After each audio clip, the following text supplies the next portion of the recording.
¿Necesitas depositar efectivo? En Provincia Net Pagos, con tu tarjeta de débito de Banco Provincia, además de pagar todos tus impuestos y servicios, extraer dinero o hacer recargas, podés realizar depósitos en tu cuenta. Sin vueltas, rápido y seguro. Conoce más en provincianet.com.ar. Así de simple. Zayat. Ibáñez. Tonietti. Truco Gallo. Sean bienvenidos a Truco Gallo, el podcast sobre actualidad política y económica de Argentina. Este es el episodio número 209 de la cuarta temporada. Mi nombre es Daniel Tonietti y me acompaña Alfredo Cuchu Zayat. Cuchu, ¿cómo le va, Cuchu?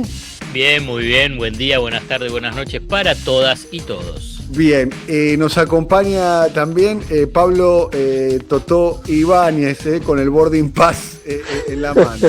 Totó, ¿Cómo le va, bien? señores? Antes que nada, 7 de junio, Día del Periodista, un oficio bastante complicado, sobre todo en este tiempo, hace mucho tiempo, así que empecé a toser por el humo, voy a, por el humo empecé a toser. voy a saludar al compañero Zayat. Como no es el día del animador radial y yo veo que vos te declarás animador radial.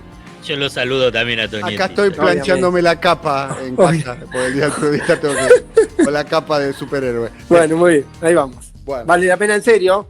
Sí, la verdad, en serio, la verdad, feliz día a todos los periodistas. Es un trabajo complicado, tiene muchas complicaciones, están difíciles las empresas, se paga mal, está todo tomado por el clickbait y el escándalo, así que digamos, lo digo de verdad, lo digo que me parece que hay que reconocer estas cosas a veces para poder trabajar bien. Un abrazo muy grande a todas y todos los periodistas que muchos escuchan también este segmento, este podcast, que nosotros no estamos atrapados por el clickbait, pero sí por el escándalo. Y en este caso nos vamos a ocupar de las repercusiones de lo que sucedió durante el fin de semana, ¿no? El viernes, en la reunión que hubo en el centenario de YPF, el festejo, la esperada foto y encuentro entre Cristina y Alberto. Ya lo tratamos de modo en el podcast de emergencia urgente del día sábado. La renuncia de Culfas, la carta de Culfas, las derivaciones judiciales de Culfas, donde va a ser llamado a una declaración como testigo, una testimonial. Pequeño detalle, no es una indagatoria porque no está imputado absolutamente de nada, pero en la testimonial no podés mentir. Sí. Tenés que decir la verdad y las diferentes repercusiones de lo que está sucediendo como telón de fondo, el Día del Periodista, como telón de fondo, el 20 aniversario de la creación de AEA, que es la asociación que reúne no a las empresas, pero sí a los empresarios más importantes de la Argentina. Nombro solamente 4, Manieto, Roca, Pagani y Coto, pero no son solamente ellos, que dicho sea paso, en el 20 aniversario salen a la esfera pública, ya no se ocultan, se ponen arriba del escenario y explicitan su programa político y su proyecto de país. Todo eso está pasando ahora, el día del periodista. En el medio, cambio de gabinete con 2 incorporaciones que son, hay una máxima futbolística, es que los partidos los ganan los pibes, pero los campeonatos los ganan los grandes, y incorpora 2 pesos pesados al gabinete. Uno es Daniel el Pichichi Scioli, 2 veces gobernador de la provincia de Buenos Aires, casi presidente, perdiendo por 2 puntos en el año 2015 frente a Mauricio Macri, haciendo una muy activa gestión como embajador en Brasil y que vuelve. El otro es Agustín Rossi, también otro peso pesado, por lo que me cuentan a mí, bastante ansioso para tener algún tipo de protagonismo político, estaba reclamando un lugar dentro del gabinete, sobreactuando su albertismo, y que, bueno, Alberto le consiguió un lugar, ni más ni menos, en un lugar tan sensible para la política argentina como es la Agencia Federal de Inteligencia, la AFI, la ex-CIDE, un lugar que, si uno piensa mal, que no es mi caso, quiero aclarar, pues es un lugar que puede llegar a ser utilizado para hacer cosas no buenas o no santas para competidores internos o en la esfera pública. Hay muchos antecedentes en ese sentido sobre el uso de la inteligencia en procesos preelectorales. Bueno, con este panorama y con estas fichas del rompecabezas desarmadas, Totó. Ya tiraste un montón de pistas. o un montón de puntas. Voy a tratar de tomar lo más político, porque la dinámica acá hay que pensar todo, me da la impresión, desde la dinámica interna. La primera sensación es que, lo hablamos el sábado, el episodio, Culfas pone su renuncia a disposición, Alberto Fernández termina aceptando la renuncia para evitar un mal mayor, para evitar una crisis, pero vinieron capítulos 3 y 4, sobre todo el 3, que fue la carta de Matías Culfas planteando, digamos, sus argumentos, ratificando no lo que decía Lof, pero sí la mirada general sobre la responsabilidad de funcionarios vinculados a Cristina con el gasoducto y metiéndose con el tema subsidios. Y el día martes se ve la réplica del tema energía. La primera sensación, pasadas las horas, es que lejos de desactivarse el conflicto, con la renuncia de Culfas todo está sobre la mesa. Porque siguió el planteo, porque más allá de que hubo una tibia objeción desde el gobierno a la carta de renuncia de Culfas y demás, lo hizo la portavoz Gabriela Cerruti, el clima dentro del albertismo, el clima dentro del gobierno es que posiblemente había otra solución a ese conflicto, posiblemente no era la salida de Culfas. También el martes hablamos de esta historia de que siempre Alberto era contundente con los propios y no lo era tanto con funcionarios que no formaban parte de su dispositivo. Y lo ¿Puedo hacer una pregunta? Déjame Dale. porque lo estás diciendo, porque si no después se deriva. Sí. Vos dijiste ahí que adentro del albertismo o los funcionarios cercanos o dentro del gobierno, Sí. que la resolución no podía haber sido otra. Es que la resolución ¿Y qué es lo que podía después del off? Claro, después de ese off, ¿y cómo podía ser? ¿Qué es lo que piensan? Ahí está la discusión sobre el off, digo, porque si el off era de Culfas o no era de Culfas, si la responsabilidad es de Culfas o no era efectivamente de Culfas, si la solución era directa. Pero si salió del está ministerio. bien, salió de ahí, pero cuando Culfas pone a disposición su renuncia, por más que no sea su decisión, déjame desplegar la idea, Alfred, él está reconociendo que venía de su área o admitiendo que algo se le escapó, sea o no sea el autor. Yo no.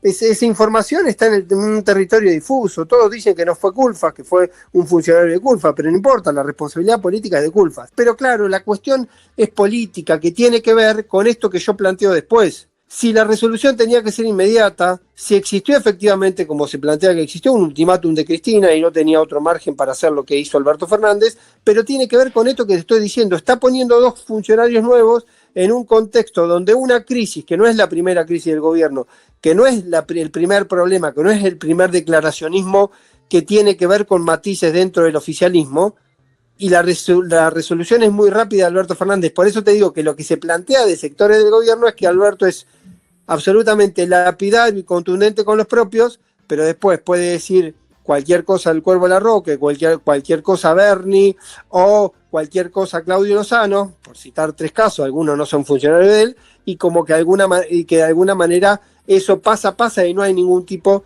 de represalia interna ni nadie. Pido. Lo que dijo Culfas utilizó la expresión licitación a medida. Está bien, ahí va el tema, no, pero ahí va el tema judicial. Eso es, para mí, la repercusión con la convocatoria de Rafecas va a tener ese matiz. Si Culfas termina entendiendo que el OFF es lo que él piensa o su planteo es lo que ratificó en la carta sobre lo que dijo en declaraciones públicas. Segundo asterisco, las críticas de Berni, las críticas de Larroque o las descartas de Cristina fueron públicas. Pero por eso te estoy diciendo yo, por eso hago dos planos con el tema del OFF, ¿entendés? Yo doy por hecho y todos dan por hecho que el OFF tiene que ver con una responsabilidad política. Ahora, la cuestión que tiene que ver con lo que viene después, con la dinámica del funcionamiento de Alberto Fernández en este mismo proceso, es decir, uno puede entender que salvó el gobierno, como decíamos el sábado, hay que ver si alcanza para eso, porque la crisis no se apagó, ¿sí? Y hay que ver si en ese proceso también Alberto Fernández no terminó de dañar la relación con su propio dispositivo. A eso me refiero. Yo no estoy haciendo una valoración de los conceptos, de la definición del planteo. Estoy replicando el clima que está cruzando y tiene que ver con eso. Digamos, si Alberto Fernández se ha comportado de esta manera, tiene la posibilidad de pagar ese costo, incluso la dificultad de cómo viene hacia ahora la relación con sus propios funcionarios o con los funcionarios más cercanos. Nadie defiende a Culfas en el sentido de que de la manera más metafórica alguien me dice que fue mala praxis, ¿sí? Porque no era el momento, no era la oportunidad, no era la ocasión. Ahora, lo que dicen cerca de Culfas es que él entendía que Cristina Fernández de Kirchner le había tirado el camión encima a Alberto Fernández, que no era correcto, y su declaración pública fue esa. Por eso hago una limitación que quizá es ingenua entre el on y el off. ¿Se entiende? Me pongo a pensar, todos conocemos, muchachos, este negocio. Si yo quiero hacer un off bien hecho, no mando un mensaje de WhatsApp. Si yo quiero hacer bien hecho, lo llamo a Alfredo Sayal y le digo, vamos a tomar un café, charlamos, o atendeme 5 minutos y te cuento algo. Entonces voy a esa cuestión. No estoy bajándole el tono a lo que se dijo, porque lo hablamos el sábado correctamente. Estoy haciendo la repercusión o la lectura de lo que viene después, de los efectos de esa crisis. Uno también podrá entender que el gran daño de la renuncia o de la acción de Culfas es que termina produciendo un hecho que no le deja a Alberto Fernández otra solución más que aceptarle la renuncia, y que además, que yo creo que es todavía lo más delicado y por lo cual para mí las repercusiones de la crisis no están para nada saldadas, para nada saldadas. El fenómeno adicional es la cuestión judicial. El día martes, con el off, con lo que dijo, porque Culfas no dice que los funcionarios de Cristina estaban consintiendo algo.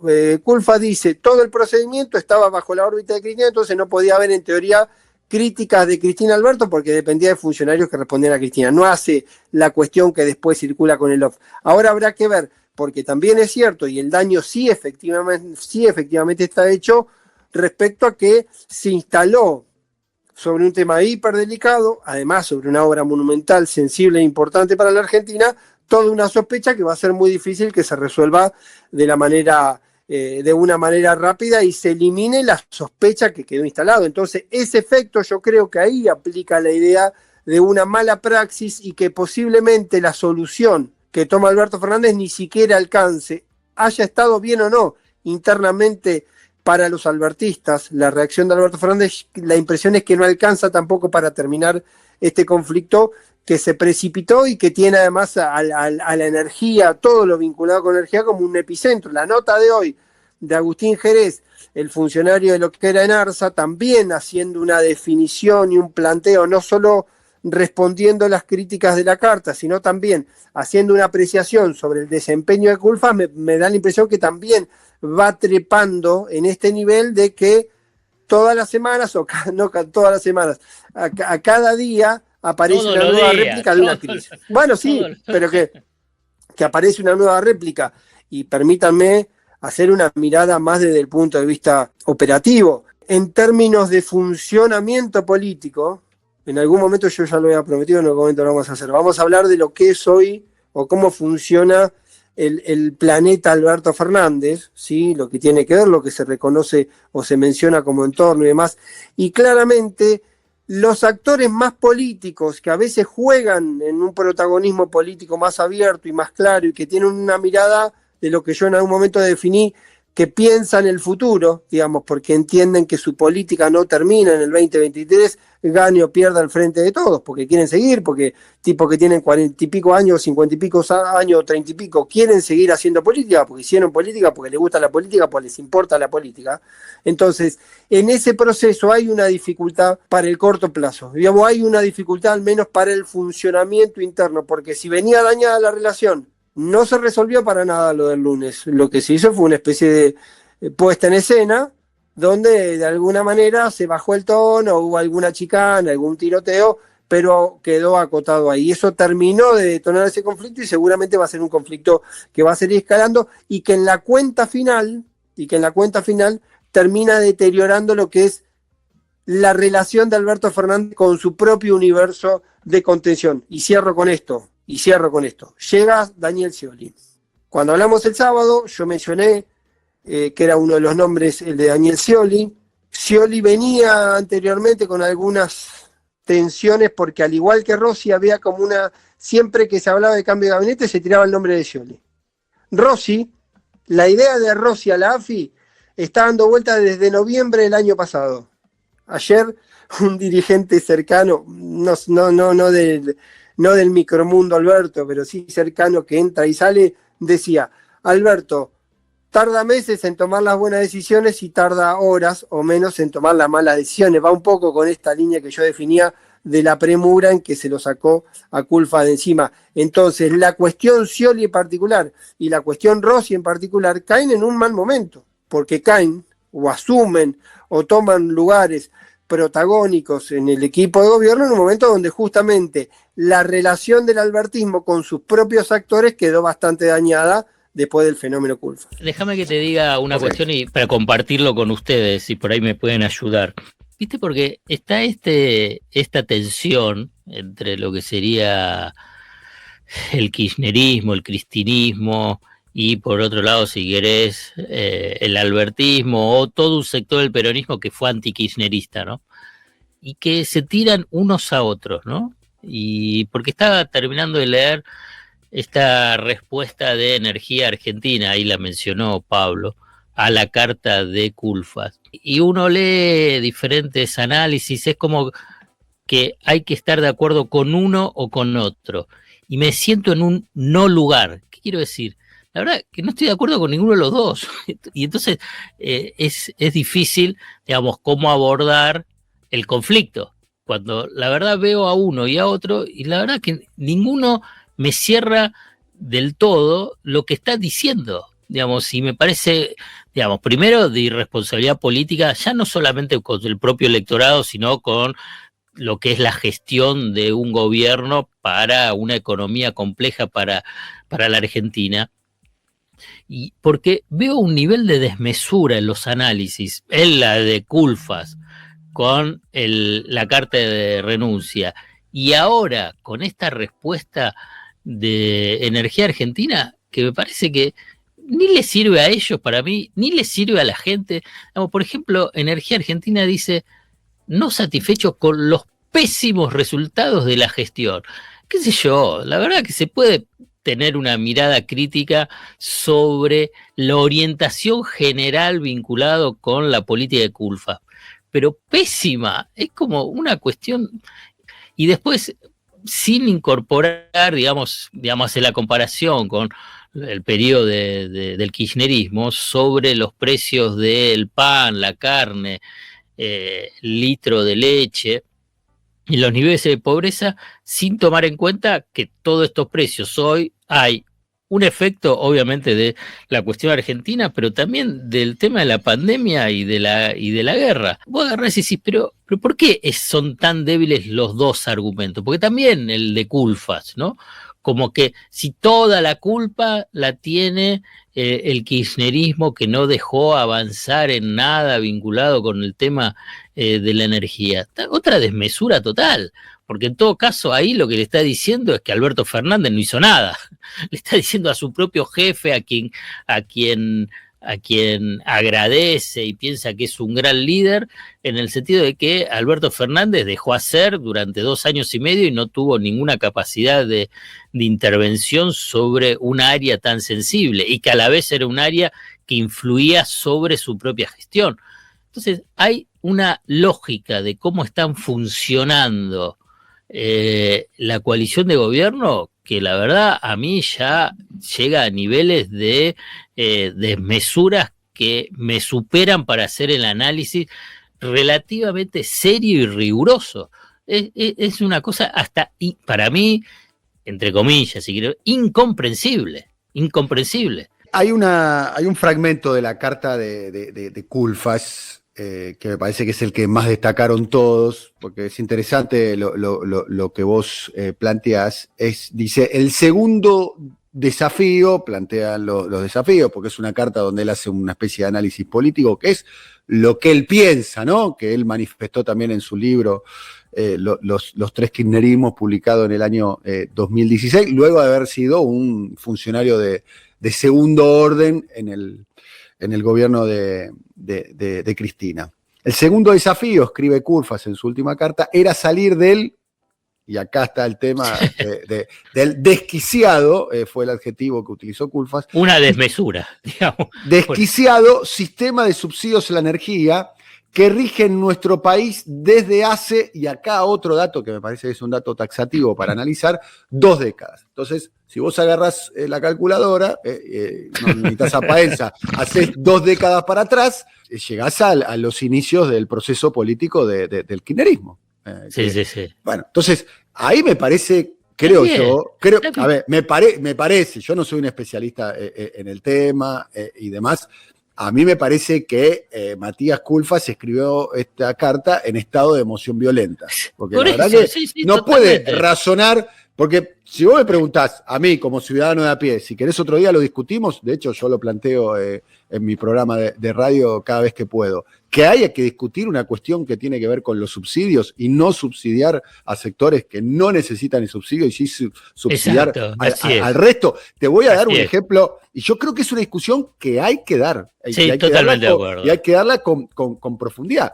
Te cuento una anécdota muy breve nada más. La semana pasada yo hice una transmisión de mi programa en Hurlingham, 25 minutos de Capital Federal. Bueno, la mitad de Hurlingham, que tiene 200.000 habitantes, estamos hablando de un lugar importante, que tiene 4 estaciones de tren, cerca de una autopista muy importante como la autopista del oeste, con barrios emblemáticos. Bueno, la mitad de Hurlingham no tiene ni red cloacal ni red de agua potable. Entonces, me parece racionalmente un despropósito subsidiar a los sectores de altos ingresos de la capital federal o de medianos ingresos de la capital federal que tienen hace 50, 60, 70, 80 años una red de agua potable y una red de cloacal en demérito de sectores. No te estoy hablando del interior, te estoy hablando de Hurlingham. Bueno, creo que Culfas lo plantea, pero también es cierto que... Pero está bien, pero él no puede, digamos, en esa lógica, hablar de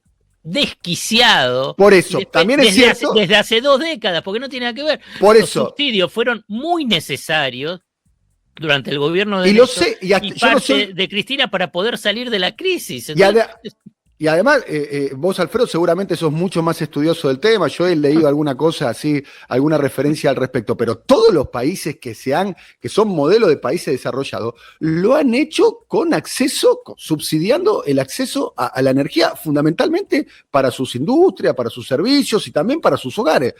Muchos ponen como ejemplo un país que no se pudo autoabastecer de energía, como el caso de Corea del Sur, digamos, que necesita para desarrollarse energía a costo accesible. Muchos también plantean ya como historiadores que la política exterior de Estados Unidos casi que está o estuvo superditada a abastecerse de energía a costo razonable para seguir siendo una potencia económica mundial. ¿No era más fácil decir el segundo desafío es debatir y avanzar en transformar un sistema de subsidio que para algunos sectores es inequitativo? Y sí, listo.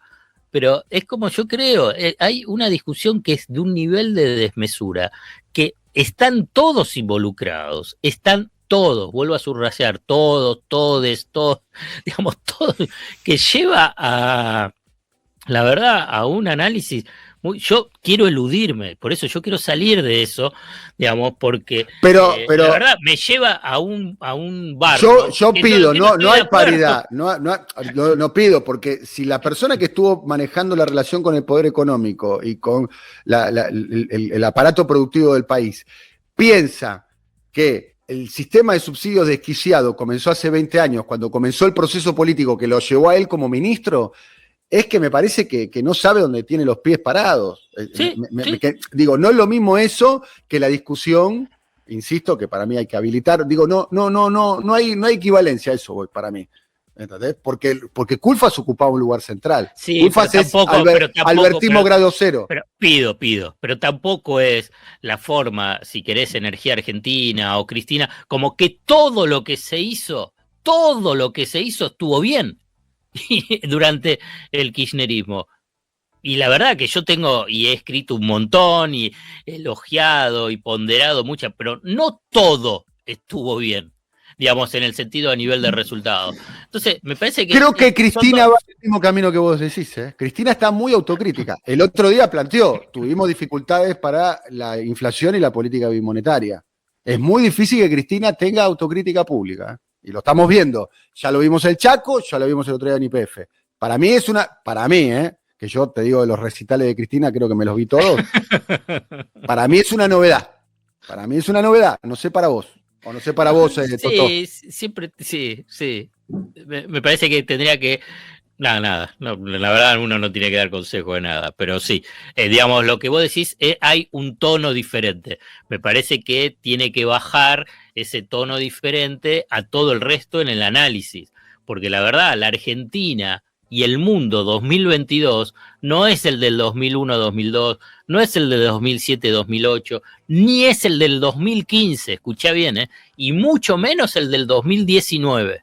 Digamos, es otro mundo, es otra Argentina para poder involucrarse en el análisis sobre cómo querés encarar la política económica en particular y un gobierno en general. La verdad, y están enfrascados en discusiones, la verdad que están fuera de registro, primero de la sociedad, ¿no? Claramente, está fuera de registro de la sociedad. Y es para un micromundo vinculado con, si querés, el palacio.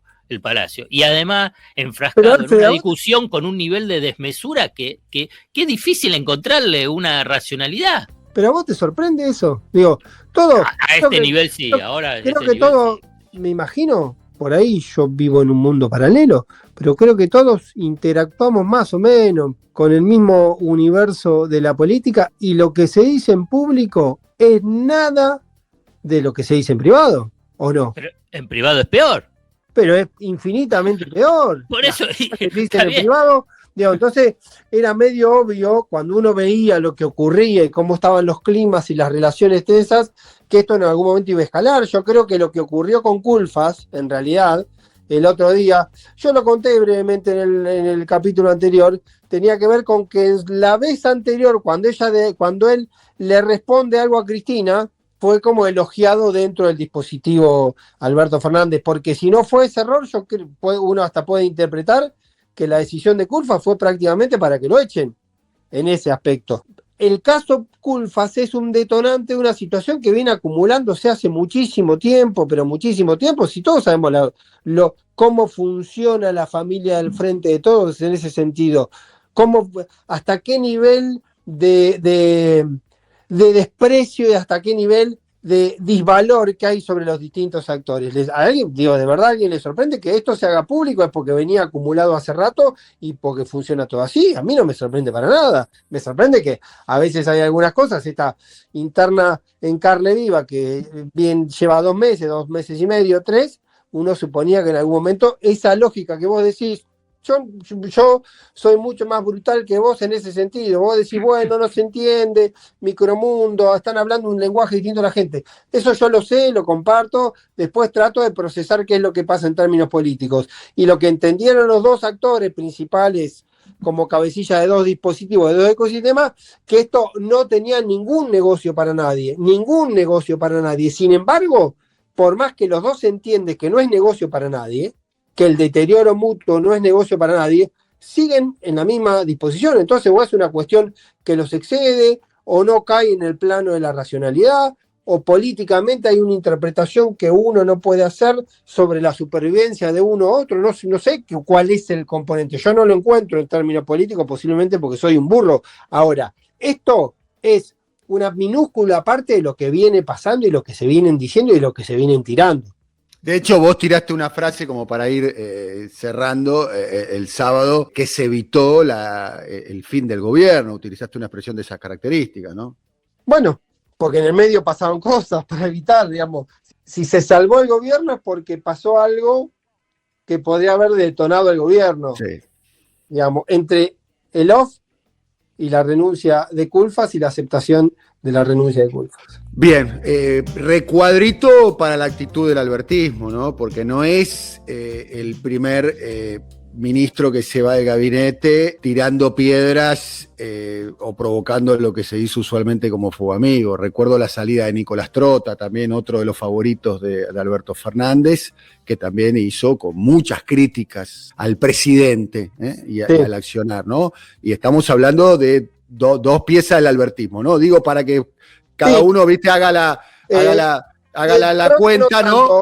Trota venía de los jóvenes K en su momento, siempre fue un tipo vinculado, después hace muchos años entró en el dispositivo Santa María. Claro. Y el dispositivo Santa María, creo que lo contamos, no está hace mucho tiempo, hace bastante tiempo, en buena relación con eso. Entró el dispositivo, entró en crisis. Era anterior. La crisis con Trota, de hecho, posiblemente con Trota puede haber empezado todo cuando en una primera variable Trota iba a ir a otro lugar y terminó yendo a ministro de Educación. Quizá ahí empezó todo el conflicto. Pero bueno, cosas que ocurren. Pero es cierto esto que decís, que también tiene que ver con la dinámica de Alberto. Yo creo que eso no habla mal, o habla mal de los funcionarios, pero también habla, en un momento les voy a contar, digamos, un silogismo que me decía un dirigente del peronismo muy interesante sobre la cuestión del poder, el ejercicio del poder, la autoridad, el respeto, y cómo para el respeto tiene que haber algo, una pizca por lo menos de temor en el ejercicio de esa autoridad y de ese respeto. Bueno, posiblemente también tenga que ver con eso, posiblemente también tenga que ver con la configuración de Alberto Fernández como dirigente o como presidente a la hora de los que se van, o le pegan a él o le pegan a la socia mayor. Bueno, estamos terminando otro episodio de Truco Gallo. Agradecemos mucho. Ya casi está en el free shop. Ya casi está viajando nuevamente. Y calculá, lo compra a dólar oficial a 1.20. Claro, ya está agarrando los Jack Daniels a 120. No tomo whisky, muchachos. Soy un desastre. Para nosotros estamos pensando. Para nosotros. Bueno, yo pensé que ustedes también eran abstemios de la... No, el whisky es una bebida muy noble. Bueno, buen viaje, te vas a la cumbre de las Américas. Ojalá que podamos hacer ahí un envío desde allá. Ojalá podemos hacer un toque de la cumbre esa. En Los Ángeles, ¿no? Sí, bastante rara la cumbre, digamos. Parece como la cumbre de los excluidos, digamos. Hoy más, el eje de la agenda de la cumbre es más que falten los que no. Por las ausencias, básicamente, de Cuba, Venezuela y Nicaragua, y las ausencias que provocan esas ausencias. Exactamente. Entre las cuales está... Los que no están por exclusión, porque no fueron invitados, porque se bajan por aquellos no fueron invitados. Era de alguna manera, y dejo una línea, después lo podemos charlar el miércoles o jueves o viernes, era de alguna manera la oportunidad, o estaba planteado para que Biden y el gobierno de Estados Unidos, después del cuatrienio de Trump rompiendo todo en las relaciones con América Latina y con el mundo, Biden tenga un protagonismo y salga a equilibrar, pero como suele ocurrir, lo llevó por encima más la política doméstica que la política hemisférica y termina en una cumbre que a priori, cuando esté allá les voy a contar, pero a priori está sin demasiada perspectiva de que salga algo medianamente interesante. Bueno. Suerte entonces ahí en Los Ángeles, se viene un periodista suelto en Hollywood, con Pablo Ibáñez. Hasta luego, amigos, sean felices. Un buen abrazo. día al periodista para todos. Vos fíjate ser intendente de Gonet y mirá dónde llega. Claro, fíjate nosotros también. Yo cuento que me voy a Hurlingham. Claro. Es así. A Hurlingham. Lo que pasa que la alcaldía de Gonet va invitado, como también va invitado el de la Unión Africana. Los continentes. Todos los continentes. Gonet sería como el Mónaco del conurbano. Sería. Claro. El San Marino. Está muy bien. Exacto. Un abrazo, buen viaje. Adiós. Chau, Cuchu, buen viaje. Chau, buen viaje. Acá. Buen viaje ahí. A la Avellaneda. Bueno, un abrazo grande para todas y todos. Hasta luego. Y gracias a todas y todos los periodistas que están escuchando el programa. Feliz día para ellos. Chau, chau. Coordinación: Alfred Ábalos. Producción comercial: Pablo López. Realización: Simón Villarrubia. Diseño gráfico: Andrés Roch y Lisandro Aira para Brasilcomunicación.com.